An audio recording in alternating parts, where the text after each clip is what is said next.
नमस्कार सगळ्यांना. तर आज आपण बघणार आहोत पुलाव राईस, याला तुम्ही मसाले भात देखील म्हणू शकतात.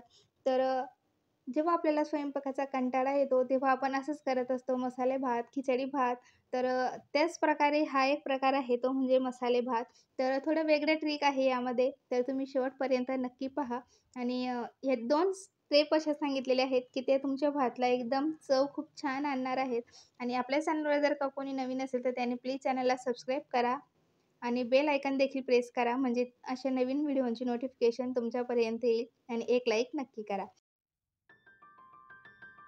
तर आपल्याला आता भात बनवायचा आहे. त्यासाठी तुमच्याकडे जो भात असेल तो तुम्ही घेऊ शकता. शक्यतोवर तुम्हाला जर का सुटसुटीत भात हवा असेल, तर तुम्ही जुना तांदूळ घ्या. कारण आपल्याला जेव्हा सुटसुटीत आवडत असतो, तेव्हा जुना तांदूळ जर का तुम्ही घेतला, तर त्याचा भात एकदम सुटसुटीत होतो. आणि जर का आपण नवा तांदूळ घेतला, तर थोडं चिकट होतो. तर आपल्याला भात बनवण्याच्या आधी 2-3 पाण्याने त्याला वॉश करून घ्यायचं आहे. त्यानंतर त्याला अर्धा तास भिजत घालायचा आहे. तो अर्धा तास तिकडे भिजत आहे, तोपर्यंत आपण इकडे ज्या आपण त्यात भाज्या घालणार आहोत, त्यांची आता व्यवस्थित तयारी करून घेऊ. तर एक कढई ठेवली तापायला, त्यामध्ये 2 पडी तेल घातलेलं आहे. त्यानंतर त्यात घातली दालचिनी, 2 इलायची, हिरवी इलायची, त्यानंतर लवंग घातलेले आहेत 3 आणि 3 काली मिरची घातलेली आहे. त्यानंतर 2 तेजपत्ते पण घातलेले आहेत. या मसाल्यांना फक्त नॉर्मल फ्लेमवर एकदम नॉर्मल क्रिस्पी करायचं आहे. त्यानंतर लगेच मी त्यात घातलेलं आहे जिरे, त्यानंतर घातलेली आहे लसणाची पेस्ट. लसणाची पेस्ट जर का तुम्ही अशी थोडीशी क्रश करून जर का घातली, कुटून खलबत्त्यामध्ये, तर त्यात चव एकदम छान येते. पेस्ट घालण्यापेक्षा असं कुटून जर का घातलं, त्याने चव एकदम छान येते. त्यानंतर मी त्यात घातलेला आहे कढीपत्ता. कढीपत्ता जर का तुम्हाला फ्रेश मिळाला, तर कढीपत्ता फ्रेश घाला. फ्रेश कढीपत्त्याने एकदम छान चव येते. त्यानंतर हिरवी मिरची घातलेली आहे. तुम्हाला हिरवी मिरची घालायची असेल, हिरवी मिरची घाला, नाहीतर लाल मिरची पण असते सुकीवाली, ती पण घातली तरी पण एकदम चव खूप छान येते. हिरवी मिरचीचा फ्लेवर थोडा छान असतो, म्हणून हिरवी मिरची घालायची.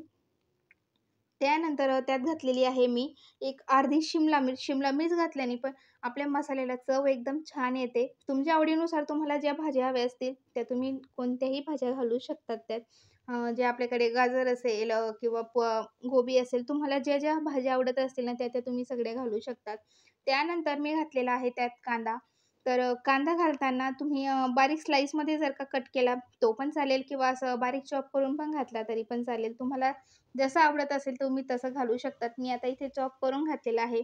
तर थोडंसं कांद्याचं पाणी थोडंसं ऑब्झर्व्ह होऊ दिलं. त्यानंतर मी त्यात घातला लगेच बटाटा. एक बटाटा घेतलेला होता मोठ्या साईजचा, त्याला मोठ्या साईजमध्येच कट केलेला आहे. त्यानंतर लगेच मी त्यात घातलेली आहे गोबी.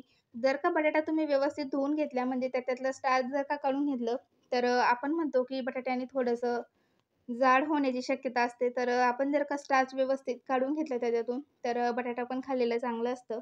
त्यानंतर मी त्यात घातलेले आहेत वाटाणे. तर वाटाणे घालताना तुमच्याकडे जर का फ्रोझन वाटाणे असतील, तर ते डायरेक्ट घालू शकतात. पण आपल्याकडे भिजवलेले आता या सीझनमध्ये नाही मिळत वाटाणे, तर तुम्ही थोडंसं पाण्यामध्ये त्याला उकळून घ्या आधी, म्हणजे ते थोडे सॉफ्ट होतील आणि त्यानंतर घाला. त्यानंतर घातलेला आहे मी त्यात एक मोठ्या साईजचा टोमॅटो.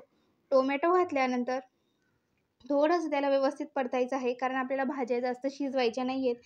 पहिले मी भाज्या सगळ्या शिजवल्यानंतरच तुम्ही टोमॅटो घाला, कारण टोमॅटो घातल्यानंतर भाज्यांना जास्त शिजायला वेळ मिळत नाही, कारण टोमॅटोचं पाणी जास्त असतं. त्यासाठी मग त्या भाज्यांमध्ये थोडंसं थंड प्रमाण होऊन जातं. त्यासाठी मग सगळ्या भाज्या आधीच तुम्ही क्रिस्पी करून घ्या, त्यानंतर टोमॅटो घाला.